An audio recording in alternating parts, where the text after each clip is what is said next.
প্রিয় দর্শক, আমি আছি এখন ঢাকার গুলিস্তানে। দেখেন কত ফুটপাত।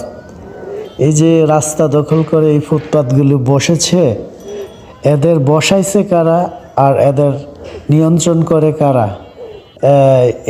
এখান থেকে যে দোকান ভাড়া বা আসে, এই টাকাটা নেয় কারা? আসলে এখানে পুরোটাই দুর্নীতি হয়। এগুলো যদি আচ্ছা ঠিক আছে, ফুটপাত যদি বসানো লাগে বসানো হোক, কিন্তু এটা আইন করে। আর যে রাস্তাগুলো আসলে গুরুত্বপূর্ণ, সেই রাস্তাগুলোতে এই ধরনের ফুটপাত বসতে না দেওয়াই উত্তম।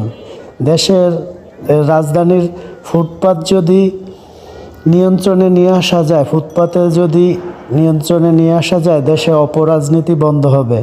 কারণ এখানে থেকে অনেক চাঁদা যায়, প্রতিদিন ভাড়া উঠতেছে। সো এইগুলো কন্ট্রোল করতে পারলে এই অপরাজনীতি বন্ধ হয়ে যাবে। যারা আসলে এই পেশি শক্তির রাজনীতি করে, এইগুলো বন্ধ হয়ে যাবে।